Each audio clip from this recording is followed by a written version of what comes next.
I want you to think of the biggest challenge you have right now in your life. You may be single, not married. You may have a marriage that's challenged. You may have a problem in your business. You may have a relationship that's not good. I want you to think of the number one challenge that you're dealing with in your life. Your personal churban. Because to really relate to the destruction of Beit HaMikdash, as the rabbi said before, is very challenging. It's thousands of years ago. We don't understand the building. We don't understand what it meant. But every one of us has our own little personal mess, our own little personal destruction. And we're going to try to tackle it. There's a classic Gemara, I assume you've heard. It's the last Gemara, Masechet Makot. Rabbi Akiva and other rabbis, Rabbi Gamliel, Rabbi Yoshua, Rabbi Elazar ben Azariah, they were walking towards the destroyed Beit HaMikdash. And they're walking through Yerushalayim. They pass Har Sofim, which is a mountain that can see the Beit HaMikdash from far and see the land from far. And they tear their clothing. And they keep walking. And they come closer, start walking closer and closer. Now they can finally see Har Habayit, the Temple Mount. And a fox runs out from the mountain. And the rabbis begin to cry. And Rabbi Akiva begins to laugh. And the rabbi said, Rabbi Akiva, why are you laughing right now? So he says to them, and why are you crying? Why are we crying? Obviously we're crying. This is the place, the holiest place on the planet. Only the Kohen Gadol could walk in here once a year on Yom Kippur. And now there are animals running across, so we shouldn't cry? He says, that's why I laugh. What do you mean? He says, there are two prophecies that are linked. And one, the Navi says, the prophet says, that the Beit HaMikdash will be destroyed and the land will be plowed. And another one, it says that Yerushalayim one day will have the elders sitting in the city and rejoicing in the streets. He says, now that I see that the first prophecy came true, that it's destroyed, I know that the second one will come true. One day we'll rejoice again in these streets. The rabbis were so in love and awe from what he said. Nichamtanu, Akiva, nichamtanu. Akiva, you consoled us. Here's my question. What did he say? Really? They didn't know the Beit HaMikdash one day is going to be rebuilt? What did he say that shocked them so much? What did he say that they were able to now say, Akiva, you consoled us? What did he tell them that they didn't know already?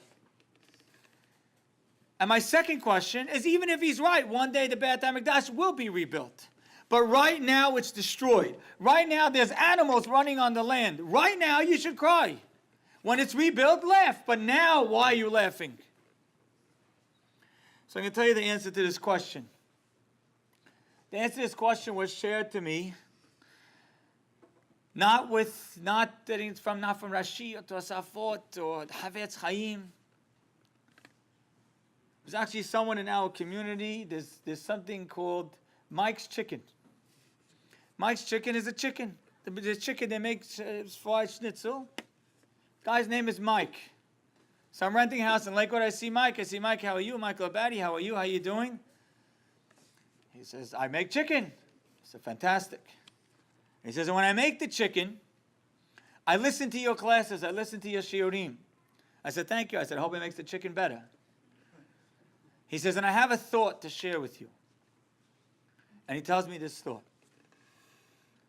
There's a Tiferet Yisrael commentary on Pirkei Avot. Commentary on all Mishnayot, but it's on... The Mishnah Pirkei Avot writes as follows. Rabbi Yochanan ben Zakkai told the students. He said, tell me the one key path to live life with. And each one gave different answers. And one student said, Ayin Tovah, a good eye. And another student said, Lev Tov, a good heart. Says Rabbi Yochanan ben Zakkai, that final answer, Lev Tov, is the right answer. What's the difference between a good eye and a good heart? The answer is this. A good eye means you see something that doesn't look right, and intellectually you decide that, oh, it's good. It's like when you judge someone favorably. Oh, the person did something wrong. No, it looks wrong. They're driving a car on Shabbat. Oh, they're probably going to the hospital. Oh, they came late. They probably weren't feeling well. You see something bad, and you intellectually try to convince yourself that it's good. Lev Tov means in your bones you feel it as good. That you recognize that the world you're experiencing around you in every way is good.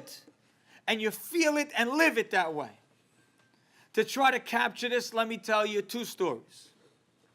One took place in Israel in 1870. There were a group of men who went from Yerushalayim and decided they want to build up a new area. They found a huge area of land, miles large. And they were going to plant, and they were going to grow, and they were going to build. But before they did this, they had to investigate to make sure this land is really capable. So they called in experts, expert in agriculture, expert in water, expert in sewage. And each one came down, investigated the land, check, check, check. They said, no, before we invest the energy and the time and the resources into this, we need to be 100% sure.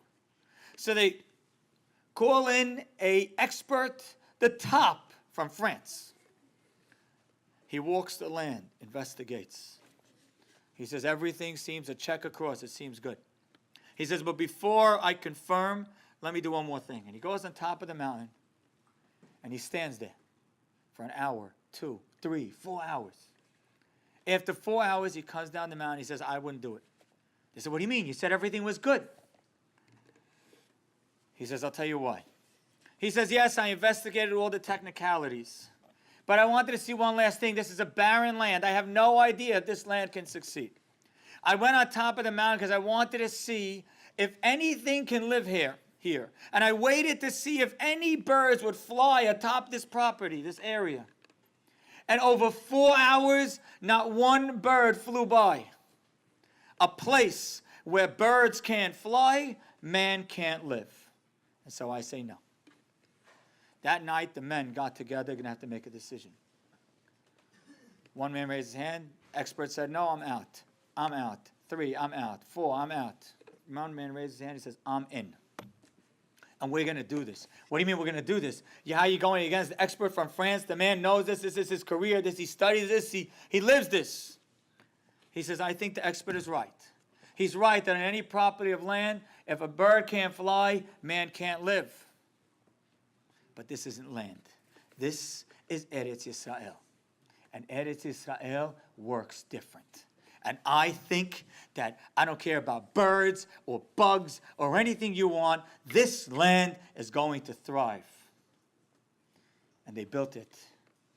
And they planted it. It became one of the large places of agriculture. Today, it's the 6th largest city in Israel. It's called Petach Tikva. Opening the gate of hope. A person with a Lev Tov lives life this way. He doesn't see anything bad around him. All he sees and experiences is good. I gave you a holy example. Let me give you a very practical example. Let me ask you a question. If, let's say, you were going to go on your honeymoon, husband and wife, and this was your plan. You're going to go out to a cabin in the forest. You rent the cabin, gorgeous cabin. It's quiet, it's calm, beautiful rooms, trees all around.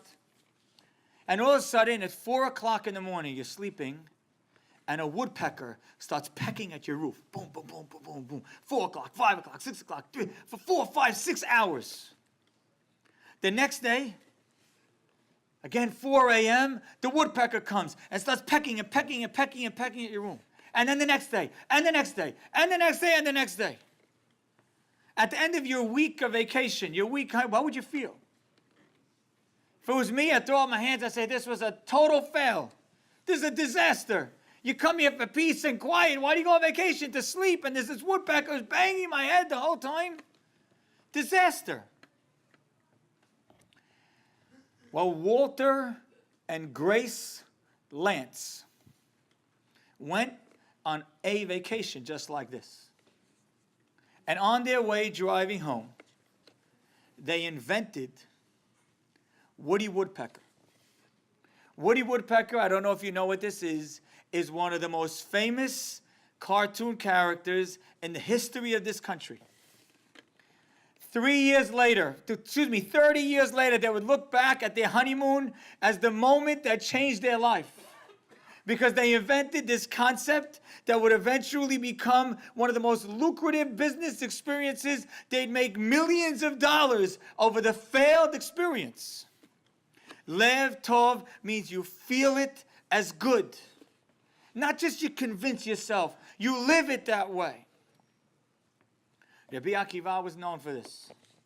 You know the other classic story. Rabbi Akiva was once going to a city, and he goes into the city and he wants to sleep there overnight, and no one would invite him to their house. So he has to go sleep out in the forest. He has with him a candle, a donkey, and a rooster. In the middle of the night, the wind blows the candle out. A cat comes and kills the rooster, and a lion comes and kills the donkey. And each time he says, Kol David Rahmana Letav Avid. Hashem did it, it's good. Hashem did it, it's good. Hashem did it, it's good. And sure enough, morning came, and there was a band of thieves who had come to the town. And had he been in the town, he would have been caught. Had he had a candle or a rooster or a donkey that would have made light or noise, he would have been caught. And so it was good. This is how he lived his life. The rabbis saw destruction. They saw reason to cry. Rabbi Akiva saw destruction. He saw happiness and opportunity.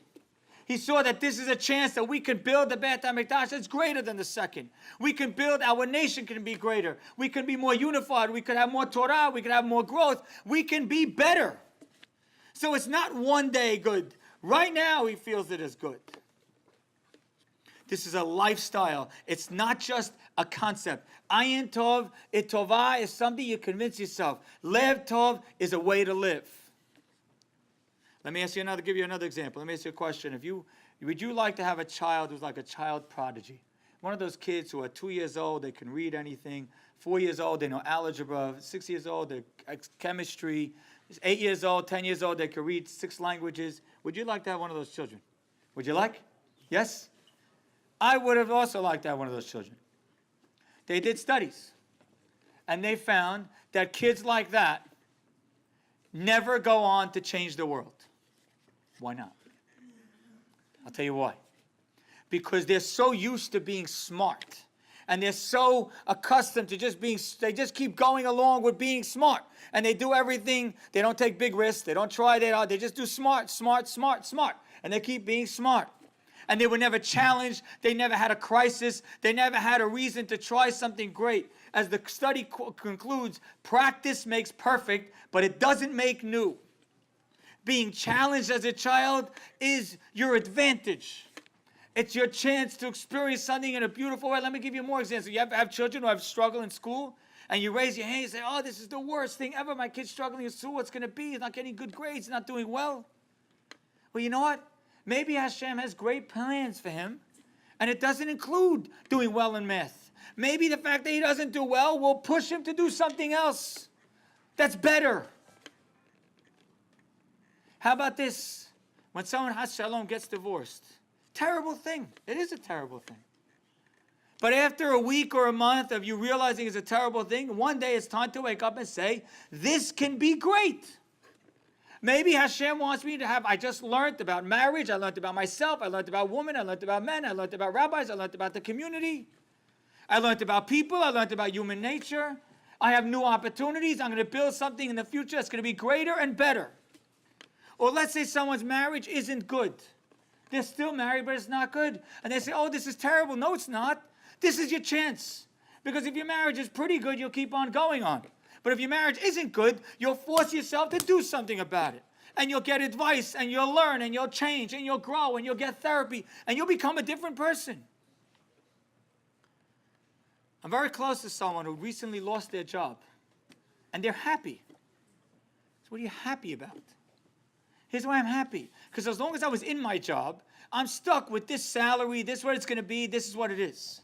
But now that I don't have my job, I have opportunities. Maybe I can build something new. As long as I had my old salary, I would stick with it. But now that I don't, I might try something exciting, something innovative, something different, something that could be so much better for me, my time, my energy. I recently had a meeting with someone in our community who's extremely wealthy. And he says to me, Rabbi, back in the day, I really struggled. My family had a lot of problems. said, I want to tell you something. I don't think you succeeded today despite the problems. I think you succeeded because of them. They energized you. They motivated you. You have to see it with this beautiful lev tov. I read somewhere in a sefer when someone says when someone was dating or going on a date, you know how you give the shadchan a gift if it works out? You know how this works? You give the shadchan a gift if it works out? He would give the shadchan a gift if it didn't work out. Why? He says, because Hashem has a few options to me in store. There's a few steps until I get to my final destination. So each person I dated and it didn't work out, it's one step closer. You have to experience the world, seeing everything around you as an opportunity. The challenge you're in, I don't care what it is, and every person in this room has a different one. It's your marriage, your child, your relationships, your business, your learning.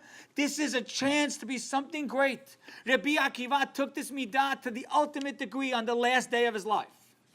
On the last day of his life. The Romans captured him, learning Torah. They took iron combs and started combing his skin to death. And as he was being combed to death, he said, Shema Yisrael. And his student says, Rabbi, you have to go this far? He says, yes. Kol Yamai, my whole life, I've been saying, B'chol levabecha, b'chol nafshecha, with all your heart and all your soul, that you have to be willing to serve Hashem with your life. And I never knew I'd get the chance. Here's my chance. This horrible moment is an opportunity. Most people live life, even if they're good, they try to convince themselves to see good. This is a whole new thing. Have you ever heard of the term Deja Vu? Or never made it to Queens? Deja Vu. Deja Vu means that you see the same thing. I feel like I've seen this before. Oh, Deja Vu, I've seen this before. This is the same thing again and again. This is the same thing again, Deja Vu. I want to introduce you to a new word. Vujade. What does that mean? Vujade means to see the same thing in a whole new way. That instead of keeps looking at it, oh, this is bad, this is bad, this is bad. Look at it with newness and freshness. And look at it with a lev tov and find a way why this is amazing and awesome. I sit sometimes with people in our community, and a lot of people are struggling, the rabbi said before. And someone will get divorced or lose their jobs, things like that. And I say, here's what I want you to do. After this colossal disaster happened to you, I want you to go into a room and take a piece of paper and write down on a piece of paper all the things about what just happened to you that are great. Not how you're going to be okay, not how you're going to survive. What's great about this? You just lost your job? What'd you learn about business? What'd you learn about people? What'd you learn about yourself? What'd you learn about bosses? What'd you learn about workers? What'd you learn? What opportunity do you have now? Vujade. There's a pasuk in Mishleh that captures this concept best. It says, Kol yemei ani ra'im. All the days of a poor man are bad. You know what that means? There are certain people who live life and everything's just bad. You know these people? Oh, how you doing? Oh, the economy's bad. The weather's bad. The people of my wife, I don't know. My kids, I don't know. School tuitions today, I can't handle it. Oh, you don't know the world. Oh, look at the president we have. Look at the options we have coming up. Oh, it's just bad. Oh, it's hot. It's too cold. It's too hungry. V'tov lev, but a person with a good heart, mishteh tamid, is partying always. That means everything they see in their life, they see as powerful and as wonderful and beautiful. Let me give you a story where I really saw this. So the past week in our community, the oldest woman, I come from Deal, Brooklyn, the Syrian community. The oldest woman in our community, at 109 years old, passed away. And she was clear till the end. Last summer, she used to come every single Shabbat to daven and pray in our shul. So I had to speak at the end of the Shiv'ah. We have this custom, something called the Arayah, where we read, and we have speeches. So they asked me to speak at the end at the Arayah. So in order to speak, I had to sit with her family. So I'm sitting here with her daughters. One's 79, one's 83, one's 85, one's 88, one's 89. And they're talking about the old days. Rabbi, They tell me we were 11 children in 4 bedrooms. And then the oldest one got married and moved in. So now we have my parents in one room, the couple in another room, and then 10 kids in 2 rooms. All the girls, we all slept not in one room, on one bed. The head, foot, head, feet. The 10-year-old didn't have room in the bed. She slept in the crib. She says, Rabbi, you don't know what it was like back in the day. We used to, the times we spent together, they used to have, what would their closets look like? You know you have hooks? You ever see hooks, like you have hooks in the closet? Like hooks, they have like top and the bottom. So the older sister would have the top of the hook, and the young one would have the bottom of the hook. And they're talking about it like they each had their own walk-in closet. We used to go buy shoes. We'd pile into the car, and we'd all go down and buy the shoes. Shoes cost $1.99. My mother wouldn't even try the shoes on. She just would take every single size and come home. And then we take them out and see which ones fit on our feet. In fact, one time we came home with only 10 kids. We left one there. And they're talking about the old days, watching fireworks and 25 cents and getting a drink and 10 cents. Here's my question for you. It sounds great when you're 70, 80 years later. Is it awesome while you're living through it? Do we feel it great while it's happening? They tell me one cute little story. They were, last year, Social Security came to see, like, if it's real. So they called up the woman, Mrs. Casson. We want to come visit you. Okay. The man comes down. How old are you? 108. Very nice. Do you have a license? No, I don't drive. Do you have a passport? My daughter handles that. Do you have someone to take you to stores? My daughter handles that. Do you have someone to clean your house? My daughter handles that. Do you have any money? My daughter handles that. Do you have any bank account? My daughter handles that. Do you know how much is in the bank account? My daughter handles that. Where is the bank? My daughter handles that. The guy leaves. Then she turns to her daughter. She says, this guy thinks I'm going to tell him how much money I have? Rabbi Akiva, I don't know if Tisha B'Av is the time for a joke, but Rabbi Akiva lived his life with this awesome experience. You have to not just go see things around you and say, I'm going to find my way through it, I'm going to struggle through it, I'm going to figure it out. Let me conclude with one halacha and one story. Gemara Masechet Berachot, the Gemara writes, Chayav Adam levarech ala tov, you're chayav to make a beracha on the bad, just like the good. So ask the Gemara, are you really supposed to make the same beracha? It's not true. One is hatov ha'metiv, the other one is dayan ha'emet. Answers the Gemara, no, it doesn't mean you have to make the same beracha. It means chayav la'akabule b'simcha. You're obligated to accept it with the same happiness. Now think about that for a minute. And it's not just the Gemara, it's brought down in Shulchan Aruch. The same Shulchan Aruch that tells you can't light a candle on Shabbat. Same Shulchan Aruch that tells you have to fast on Tisha B'Av. The same Shulchan Aruch that tells you can't cook on Shabbat. The same Shulchan Aruch that tells you to build a sukkah and shake a lulav. The same one says when something bad happens, you have to accept it as if it's good, with the same happiness.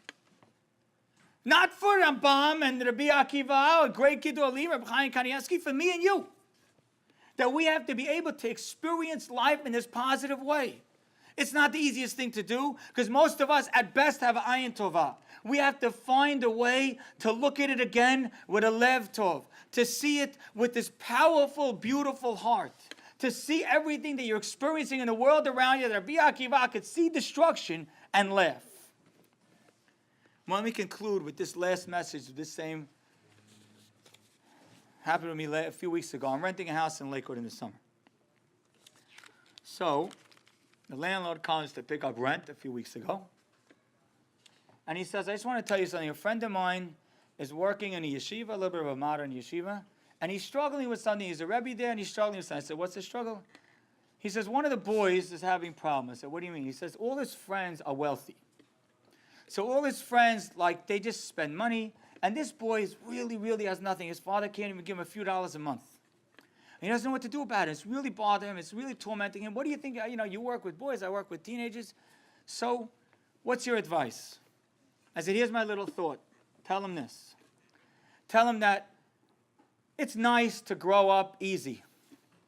But sometimes when you grow up with challenges, that energizes you and sparks you and motivates you and lights a fire under you to do things in a much better way in your future. And your future may have so much more beracha because of the fire that you have lit under you now. So the struggle will give birth to greatness. He said, thank you very much, that's nice. He left. A week ago, he came back for the second month rent. He said, Rabbi Joe, you remember that kid? You want to know what happened? I said, no, I don't remember what your story. He reminds me of the story. I said, so what happened? He says, I told my friend your advice, and he liked it. He liked it. And what he did was he raised a few $100, $200 or $300 for this boy. He put it in an envelope, and then he wrote a little letter to the boy. And he explained to him what you just said, that even though you're struggling now, this is going to lead to beracha one day. This is your advantage. The boy took the envelope from the Rebbe. He starts reading the letter, and he starts crying. This is not some story I read in a book. The guy's telling it to me, it happened. He says, why are you crying? The Rebbe says to him, why are you crying?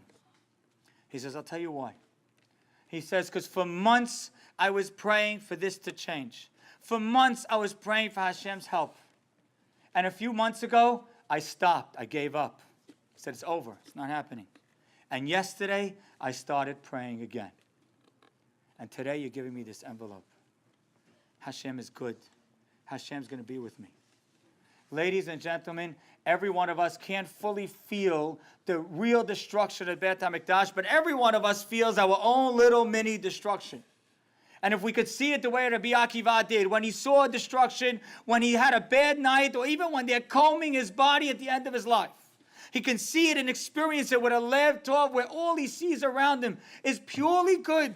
Then who knows, everything that's happening around you, you won't see it anymore as the same old challenge. Instead, you'll see it as Vujadeh. Thank you.